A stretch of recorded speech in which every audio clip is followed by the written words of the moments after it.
Bom, eu sou o Arthur, já me apresentei um pouquinho, né? Bom, atualmente eu sou lead de produto e design na Yellow, na Grow agora, estou me acostumando ainda a falar também, e fundador do Product Arena. Alguém conhece o Product Arena aqui? Não? Olha só. Eu conheci o Matheus, inclusive, pelo Product Arena. O Product Arena é uma escola de cursos de produto e design e várias outras coisas aqui no Brasil. A gente já fez trocentos cursos e muitas pessoas já participaram. Convido vocês a acompanharem a gente. Todas as minhas redes sociais estão aí também, só me conectar lá que eu respondo. Acho que quando a gente vai falar sobre construção de produtos, e um pouquinho do que eu aprendi nesses anos, só contando rapidinho, eu tenho 28 anos, eu tive um princípio de infarto com 21, e sou um pouco workaholic até demais. Bom, sou do litoral mineiro, sou de Juiz de Fora, Minas Gerais. Todo mundo acha que em Juiz de Fora o jornal Lance só chega o Lance do Rio e tal, a galera acha que é carioca mesmo. Eu sou mineiro de verdade, mas o pessoal acha que é carioca. Depois eu tive uma agência, depois eu trabalhei no Crânio, que era uma startup, fui engenheiro de custo. Depois fui para São Paulo, trabalhei na Móvel, e quando o iFood estava a Móvel estava começando a investir no iFood, o Play Kids nem existia. Depois eu fui para a Dafit, eu fui o primeiro gerente de produto da Dafit.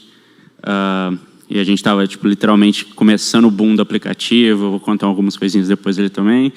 Depois eu fui para o Esporte Interativo, quando o Esporte Interativo tinha acabado de ser comprado pela Turner, que era na época o maior grupo de mídia do mundo.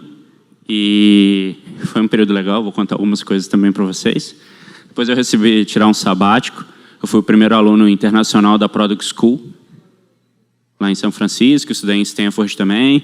E acabei trabalhando na Meitu, que hoje eles são uma das 20 maiores empresas da China. Na China, tudo. Lá na China eles fazem até secador de cabelo, mas na época eles estavam preparando para fazer o IPO.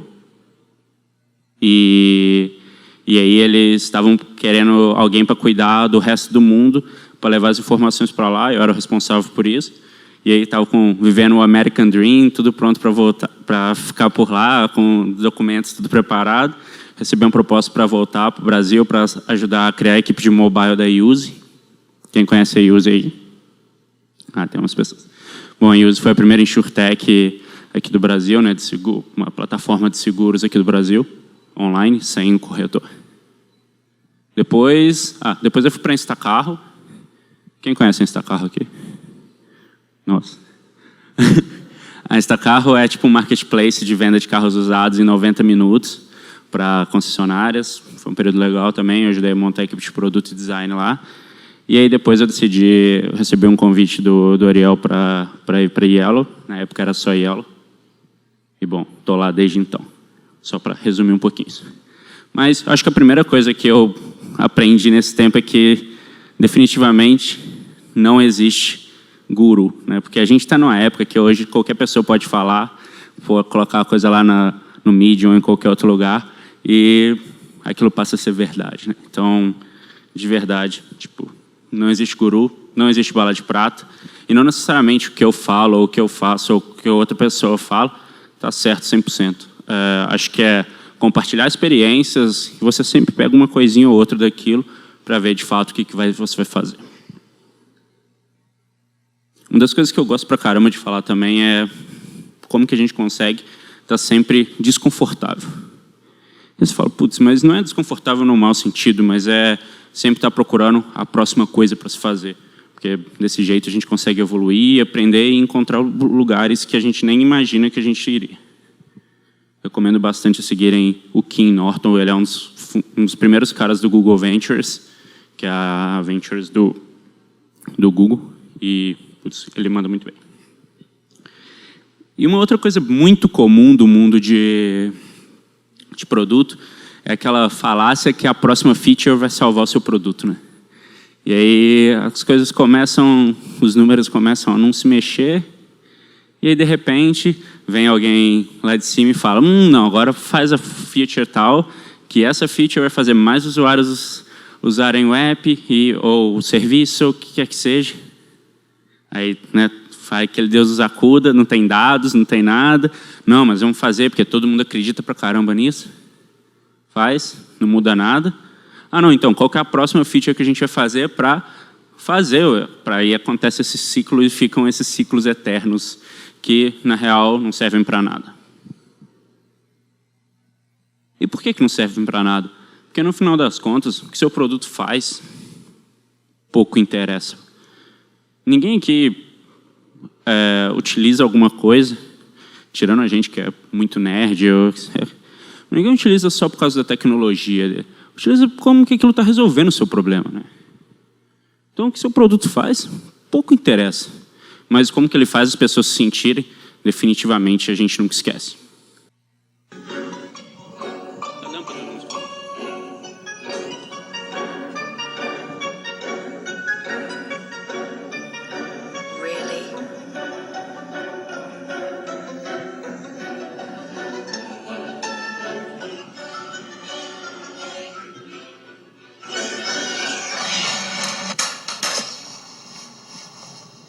Really?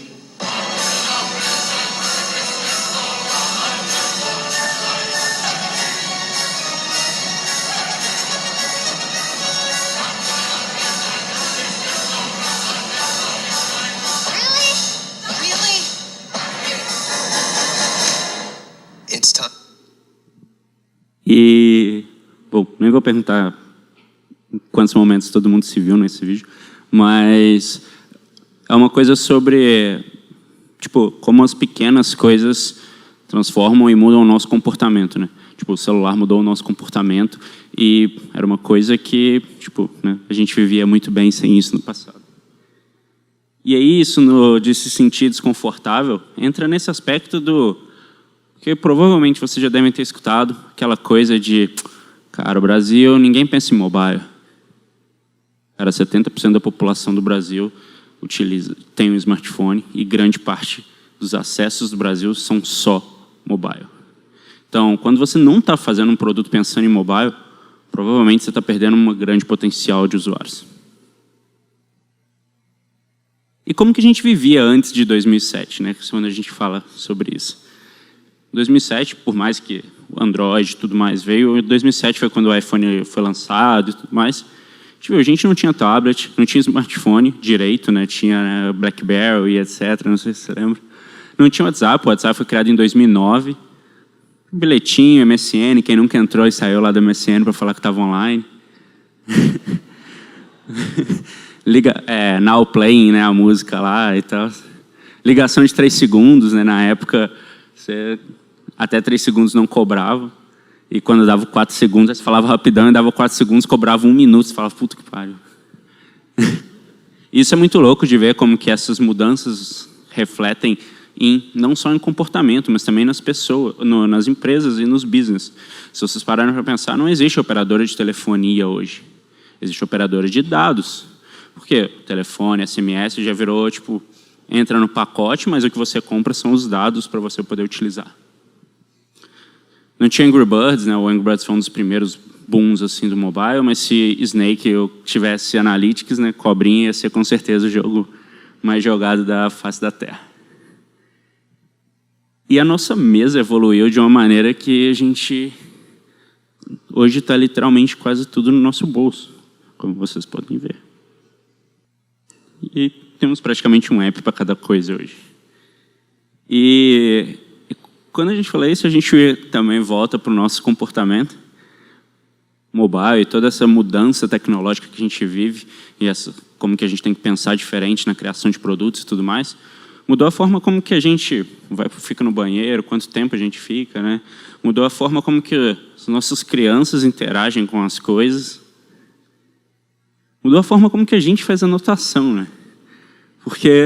E a gente entra no limbo, né? Porque a gente vai lá, tira a foto, fala, putz, decorei, agora eu sei o que está escrito. Depois a gente nunca mais vai olhar aquilo, mas não, está salvo. E aí tem uma outra parada muito bizarra que outro dia eu estava pensando, que a gente nunca fala, meu celular acabou a bateria. Acabou minha bateria, né? De tão conectado e coisa que a gente está. Tem um conceito muito louco, depois pesquisem, que chama hibridismo. Que eles estão falando que o celular já é quase um órgão do nosso corpo. Loucura.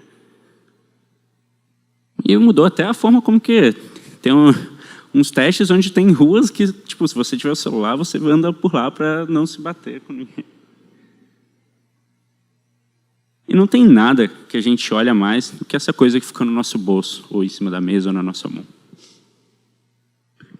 E o comportamento mudou tanto que na felicidade muda de quando é online para digitando. E provavelmente a última coisa que a gente viu foi... Mas todo esse lance de mudanças e inovações e tecnologias novas e tudo mais, é tudo sobre como que os produtos são impactados com isso, né? E, no final das contas, como a gente falou anteriormente, o que seu produto faz não interessa muito. Mas como as pessoas se sentem utilizando ele, ou como que é aquilo que faz a diferença. Clay Shirk, que é um cara que eu recomendo muito seguirem ele fala muito sobre isso, né? Que a revolução não acontece quando a sociedade adota uma nova tecnologia, mas sim quando a sociedade adota novos comportamentos.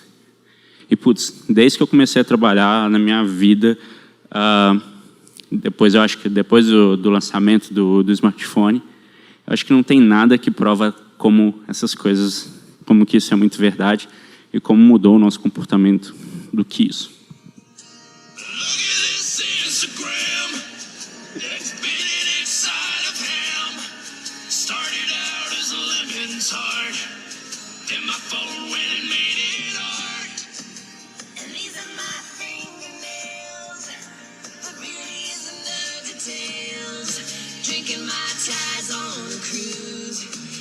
Coincidences also boobs. Everyone look at my feet. Get jealous that I'm at the beach. Probably knew I was going there.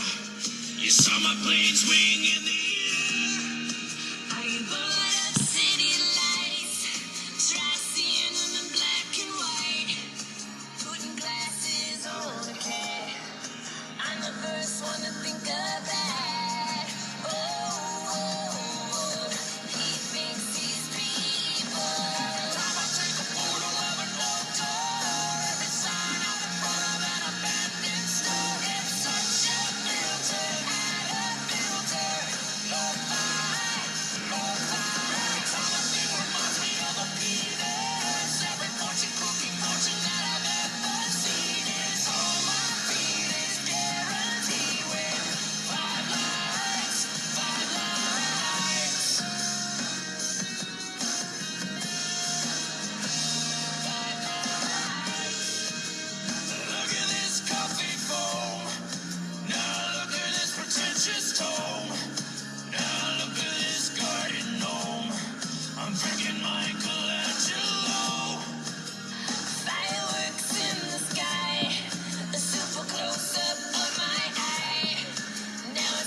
E definitivamente não vou perguntar quantas vezes vocês se viram.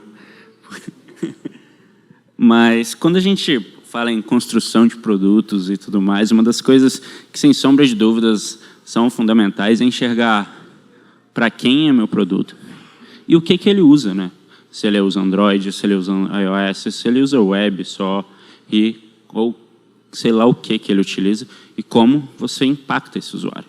Uma das coisas que, quando a gente lançou a Yellow, como que as pessoas que não tinham cartão de crédito poderiam utilizar. E a gente foi o primeiro serviço no mundo a que você pode adicionar créditos com dinheiro. Nenhum lugar no mundo fazia isso antes. Porque a gente queria que tipo, qualquer pessoa, ou grande parte das pessoas, pudessem utilizar, e que a gente queria que aquilo fosse útil. Na Instacarro, o app da plataforma, né, dos lojistas, porque a pessoa física queria vender o carro, a gente fazia uma inspeção, começava o leilão, acabava o leilão, e quando acabava o leilão, as pessoas faziam os lojistas, né, ficavam fazendo a oferta pelo app. E quando a gente começou, cara, grande parte dos usuários, com certeza, eu não estava lá ainda, grande parte dos usuários é Android, então vamos fazer um app Android. Então o e-commerce deles, o app que a gente tinha, só tinha uma versão Android, não tinha uma versão iOS. E o que a gente identificou, conversando com os lojistas, fazendo pesquisas e tudo mais, e olhando os dados, é que a maioria dos usuários de acesso à plataforma vinham do iOS. Então, assim, por mais que o Brasil, 95% é Android e tudo mais, não necessariamente os negócios são diferentes e tem que ver o que faz sentido para o seu negócio. E nesse caso, para a gente fazer 100% certeza, a gente ter uma versão iOS, porque fazia sentido para o público que era usado aquilo. Então, entender isso é fundamental. E uma outra coisa também muito legal, a F8 acabou de acontecer, a conferência do Facebook, e, putz, é outro lugar que também recomendo vocês, tem todos os vídeos lá e tudo mais, e eles fazem os Garage Sessions, que é entrevistando a galera do Facebook, como que eles criam os produtos, né? Tipo, qual que é o processo de criação dos produtos do Facebook. E uma das coisas que eles estavam falando na conferência do ano passado era como que a gente consegue crescer em países que a gente não está muito presente. E fazendo as entrevistas, uma das coisas que eles sempre faziam era: qual app? Dá para você tirar um print da sua primeira tela do celular para ver quais apps você está usando? E se vocês pararam para pensar, não sei, pelo menos a grande maioria, se você olha como que é a primeira tela do seu celular, é como que é praticamente o seu dia a dia, o que você mais acessa, tudo mais, como que você organiza aquilo. E isso, conseguiram levar vários insights e tudo mais para eles conseguirem tipo, adaptar alguns produtos ou fazerem coisas em países que eles não estavam tão presentes. E perguntar para os nossos usuários e entender o modelo mental e tudo mais é outra coisa que, sem sombra de dúvidas, é importantíssimo. Porque, muito simples isso aí, o usuário com certeza vai escanear e colocar ali. Mas qual é o modelo mental de escanear?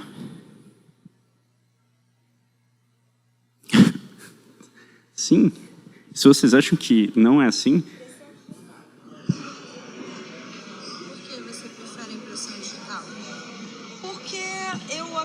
Agora, quando eu comprei esse celular, para a abertura do celular que eu posso utilizar a impressão digital. Então, eu quero explorar um pouco isso.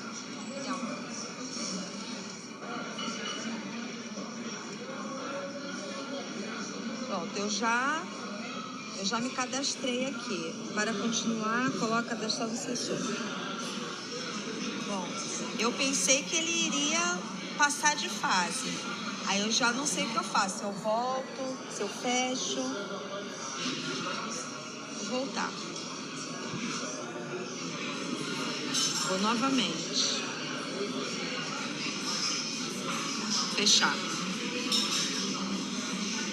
Posicione o dedo cadastrado no leitor de impressão digital. Tá. Bom, eu cadastrei e fiz exatamente o que ele falou para eu fazer, colocar meu dedo na impressão digital. E nada aconteceu novamente. Então, novamente eu vou voltar e vou ver o que está acontecendo.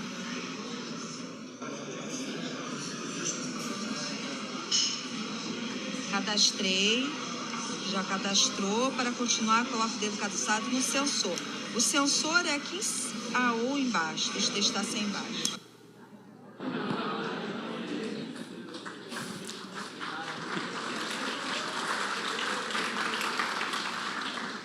Mas, cara, a gente testando dentro da sala, Wi-Fi, no escritório, tudo mais, e a gente com o produto que a gente usa todo dia, que a gente cria, é super fácil, super simples. Como que ela fez isso? Tá bom, né? Foi demais, mas... mas, cara, isso são problemas que os nossos usuários passam no dia a dia. Então, ter essa empatia, e quanto mais insights ou insumos você conseguir pegar dos seus usuários, é fundamental para você criar um produto que faça sentido. E algumas coisinhas que eu acho que, cara, faz toda a diferença é justamente pensar o que é essencial, né? Se você for parar para pensar, no mobile, putz, a gente está sempre consumindo muito conteúdo, mas nunca está concentrado em nada, né? Quem aqui nunca pegou o celular para fazer uma coisa, mas chegou aquele direct lá do Instagram, aquela mensagem do WhatsApp, e aí você faz 1 milhão de outras coisas, e depois você fala, putz, para que eu peguei o celular? E aí você não faz para nada. Então, e um outro ponto que é super importante, eu vejo muita gente discutindo sobre, quais as telas que a gente utiliza. Tipo, mobile definitivamente não é sobre telas, é sobre ações, né? A gente está toda hora pegando aquilo, toda hora e tal. Então tem que ser muito prático e muito fácil entender onde estão as coisas e como elas são feitas. E no final das contas, a gente tem muito acesso nos nossos celulares, mas os tempos de sessões são sempre muito fracionados. E no final das contas é tipo um faroeste, né? Que a gente está sempre pegando o celular, colocando no bolso. Pegando o celular, colocando no bolso.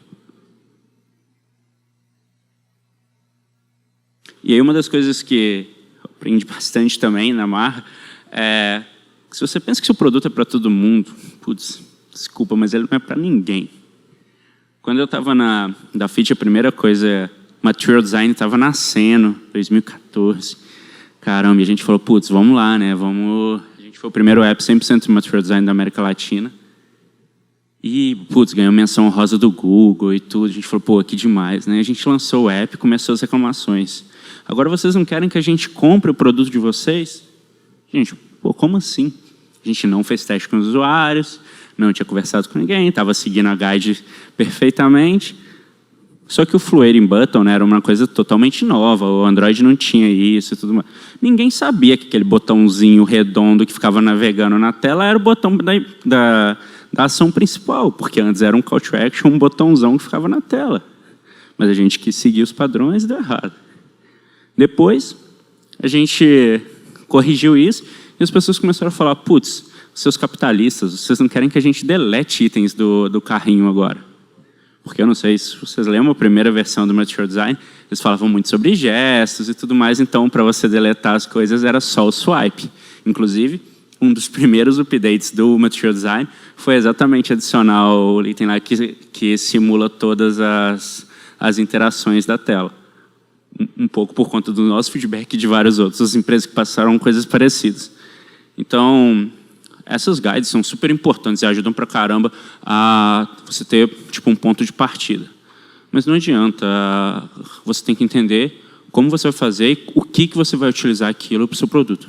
Não tem fórmula secreta e não adianta seguir a risca. Inclusive, na conferência do Google do ano passado, eles anunciaram mudanças no Material Design e eles falaram, gente, não sigam a risca isso. Façam coisas, a gente quer coisas diferentes, senão vão ficar todos os apps iguais, só cores diferentes. E um outro ponto muito importante também é tempo. Tempo na construção de produtos, e aí time to market, e outras coisas é mais do que importante. E por conta disso a gente precisa tomar decisões que às vezes não são as melhores, mas que funcionam para aquele momento.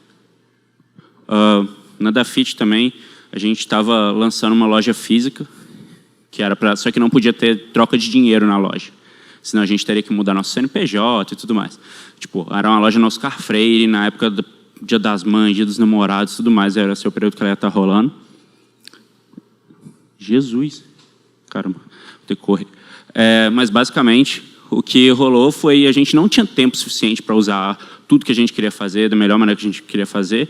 Cara, basicamente, a gente colocou um Google Tag Manager adaptado lá para funcionar no mobile. E nessa época ainda a Apple demorava uns 15, 20 dias para aprovar o app. Então a gente tinha que ter a gente tive um mês para fazer tudo que a gente tinha que fazer. A gente fez um monte de gambiarra. Tipo, a gente ficava trocando o QR Code para identificar que as pessoas estavam na loja. Porque quando elas faziam isso, elas tinham frete grátis. A gente ficava trocando literalmente o QR Code fisicamente de meia em meia hora, para o código não cair na web e todo mundo ter frete grátis no mundo, no Brasil. Mas funcionou super e era sobre isso. Assim, o tempo que a gente tinha, o que fazia sentido aquilo. E às vezes é muito sobre isso, cara. Definitivamente não é a melhor solução e eu não me orgulho disso, mas resolveu o problema que a gente tinha naquele momento. Falar não, acho que dói, mas cara, a gente precisa fazer isso às vezes para construir e fazer o que a gente acha que faz sentido. O Steve Jobs falava, né, que é melhor ser um pirata do que fazer parte da marinha. E quando eu estava no esporte interativo, a gente tomou um lobby porque a gente tinha ganhado exclusividade da Champions League. E aí quem tinha exclusividade da Champions League conversou com as outras operadoras e falou, olha, se vocês deixarem o esporte interativo entrar, a gente tira os nossos principais canais, que é o número 42 e tal, das TVs. E beleza, a gente foi e fez app para tudo que era possível. A gente fez app para Apple TV, a gente não estava na principal tela, que na época era a principal tela, mas a gente falou, então a gente vai estar em todas as outras telas possíveis. E por conta disso, cara, a gente ganhou um monte de destaque e tudo mais, e depois a gente acabou entrando nas TVs. E uma outra coisa para divulgar os produtos e ter mais alcance, uma parada que é super, tanto a Apple quanto o Google, eles estão querendo feedbacks e querendo empresas e apps diferentes para utilizarem o produto deles. E eles destacarem e tudo mais. Cara, a gente foi foi eleito um dos melhores apps do ano de 2015. A gente fez um app para o Chromecast. E aí, na apresentação do Chromecast, eles falaram, cara, tem uns caras lá no Brasil fazendo app. Então, tipo assim, funciona isso. Então, é isso. Tipo, tanto a Apple quanto o Google, eles estão dispostos e eles querem tipo, ajudar um produto a crescer, porque para eles é ótimo. Então, pensem nisso também. Essa é uma das maiores verdades, né? Tipo, quase nunca a gente é usuário do produto que a gente cuida. E aí, por isso que a gente tem alguns assumptions assim que a gente acha que vai funcionar e na real não funciona. Na Meitu, a Meitu, que é um dos apps que eu trabalhei, eles eram um app de colocar maquiagem e tudo mais e tal. Definitivamente eu não era usuário. Mas eu testava e buscava feedback com as pessoas que realmente utilizavam aquilo. Uma outra coisa que é super importante é sentir na pele o que seu usuário sente, né? Na Yellow, por exemplo, a gente tem uma vez por mês, nós somos os coletores. Nós vamos buscar a nossa operação de patinete enquanto a galera está descansando. Quem faz isso diariamente. Para a gente é ótimo isso que a gente vê como que evolui nossos produtos e tudo mais. E isso ajuda pra caramba. E a gente literalmente sente na pele o que você faz. É buscar um patinete que não está no lugar que está falando no app. Coisas tipo 2h30 da manhã chovendo, tudo mais. Mas isso ajuda pra caramba a gente entender os problemas e conseguir adaptar melhor o nosso produto. E feedback é mais do que fundamental. Na Meitu era isso que eu fazia. Assim, tipo, eu não era usuário. Cara, eu criei um grupo VIP lá com os principais usuários e tudo mais. Cara, eu conseguia coletar um monte de feedback. Na Use, cara, mesma coisa. A gente foi a primeira seguradora do mundo a ter destaque na App Store, mostrando para eles e estando integrado com as funcionalidades e tudo mais da Apple. Confiar no usuário também é uma das coisas que é fundamental, mas confiar de uma maneira que faça sentido. Na Use, a gente lançou a vistoria online, provavelmente quem tem carro aqui já deve ter passado por isso, de ter que ir até um lugar, fazer a inspeção do carro, e aí se é mal atendido, passa meio-dia lá e tudo mais. Então a gente falou, putz, por que não deixar o nosso próprio usuário fazer? E aí tem alguns pontos que são fundamentais para isso. Cara, que valor que você está entregando de fato para o usuário, né, quando você vai desenvolver um produto? E aquilo está resolvendo alguma coisa? Porque a maioria das startups morrem porque elas estão tentando resolver problemas que nem existem. O primeiro ponto é qual o valor, né, que você está entregando. O segundo, definitivamente, é usabilidade. E usabilidade não significa é o melhor design do mundo ou é a melhor coisa. Os usuários entendem como aquilo funciona e conseguem fazer aquilo. Ótimo. Viabilidade técnica, tipo, não adianta nada você querer fazer alguma coisa e não tem um mínimo daquilo ali funcionando. E, com certeza, como que aquilo segura o negócio. E para a gente conseguiu fazer uma parada que fazia sentido, reduziu custos, aumentou nossos lugares que a gente nem estava presente, que a gente podia estar lá, e uma experiência que era muito melhor do que uma pessoa ter que estar lá, e todo esse fluxo que é complexo. Inclusive, a gente foi eleito uma das 50 melhores soluções de seguro do mundo. Sem sombra de dúvidas, cara, shit happens pra caramba. Uma das primeiras campanhas que a gente fez com Autosport e tudo mais, claramente a gente achou, os usuários vão clicar no call to action, que é o comprar agora, que é bem grande ali, né? Todos os 90% das pessoas que baixaram o app nesse dia abriam, eles clicavam no cadastrar antes do comprar agora. Então, de novo, né, aquelas coisas que a gente acha que é o claro, que os usuários vão fazer porque está claro na tela, nem sempre é isso. E aprender, desse jeito a gente aprendeu da pior maneira possível, que a gente quebrou o app nesse dia. Algumas vezes também menos é mais, né? Quando eu entrei na Instacart, a gente tinha uma caralhada de produtos. E eu falei, beleza, metade desses a gente não vai trabalhar mais, porque agora, não que não sejam interessantes, mas em termos do que a gente precisa focar e o que faz sentido para o nosso business, a gente não precisa fazer todos eles. Mas tem horas também que menos não necessariamente é mais. Na Instacart também, a primeira versão, quando eu entrei lá, era assim que você fazia o agendamento, né? 2 telas, é simples, é melhor para o usuário e tudo mais. Conversando com eles, a gente entendeu que, cara, ninguém entendia nada dessa, two-page, assim. E aí, depois de testes e tudo mais, a gente aumentou o fluxo, explicado, mas muito mais claro, e a gente aumentou 50% mais os agendamentos. E muito mais qualificados os agendamentos que a gente tinha. A zoeira, a gente fala que sempre a zoeira nunca acaba, né? Mas os testes também definitivamente não. A gente estava testando um modelo que era meio que parece, que a própria pessoa podia fazer a vistoria dela do carro também na Instacart. E só que, até a gente desenvolver um app e tudo mais, então a gente ia demorar um tempinho, só que a gente queria muito provar aquilo. E conversando com alguns usuários, eles falaram que aquilo fazia sentido. O que a gente fez? Pegou 10% da base, criou um typeform tosco, que é inclusive uma das ferramentas que eu acho para validar a hipótese e tudo mais, typeform é sensacional. E era um typeform tosco, o usuário tinha que fazer o upload das fotos, era um negócio que não era legal. Mas um monte de usuário fez, a gente vendeu vários carros dessa maneira e provamos que fazia sentido aquilo. Então, testar aquilo que faz sentido. Nesse caso, a gente pegou só 10% do tráfego aqui mobile e redirecionava ele para essa versão, que também era bem tosca, mas ele conseguia fazer. E eu já estou acabando.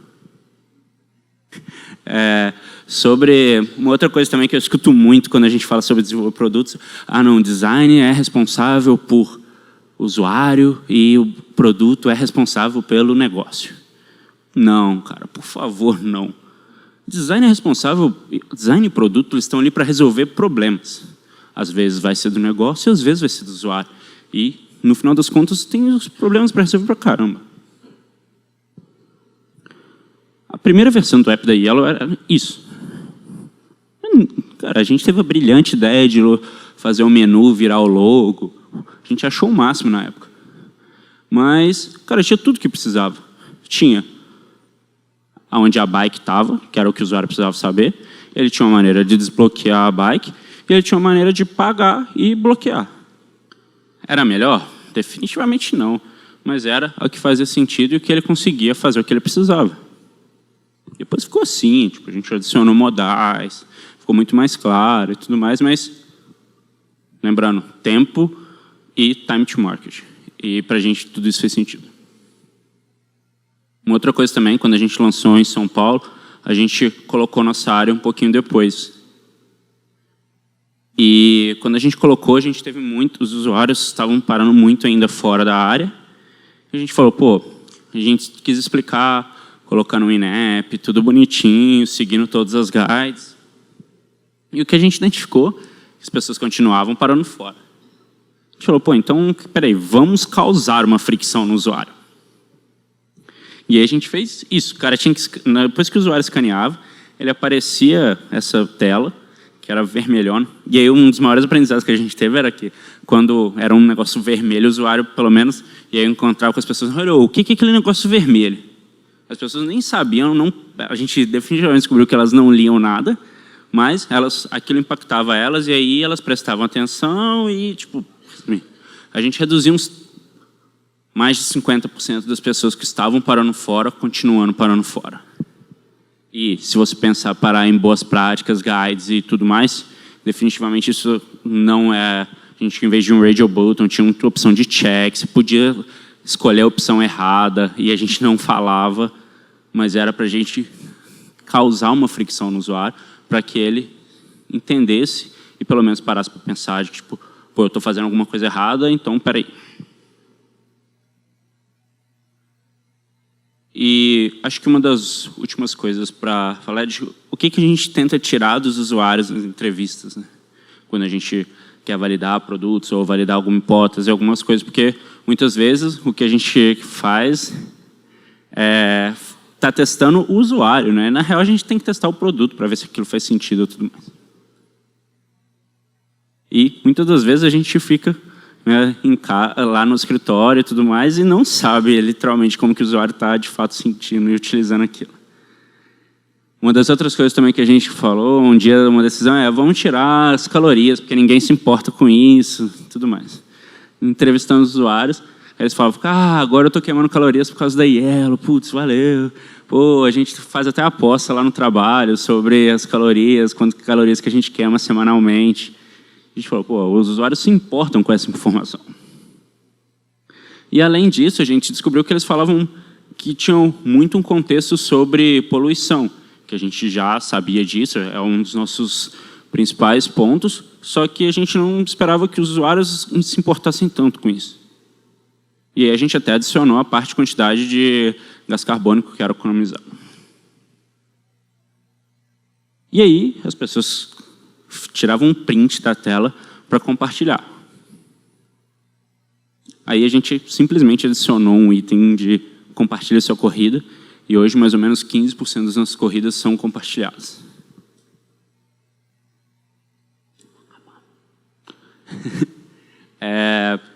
E sobre entender gestos, entender como que os usuários utilizam também o seu produto, quando a gente lançou o patinete, uma das coisas que a gente percebeu era que uma parte dos usuários não estavam finalizando as corridas do patinete. E a gente falou, pô, o que será que está acontecendo? E aí a gente conseguiu olhar nos números lá que os usuários não estavam finalizando, mas o porquê que eles não estavam finalizando, a gente foi buscar saber. Porque a galera chegava, porque como o modelo mental, a gente introduziu a bike primeiro, ele tinha que fechar direto no cadeado, o patinete é tudo online, ele fecha pelo app. O que ele fazia era muito similar com a bike, então ele apertava o botão e guardava no bolso. Só que tinha a segunda tela.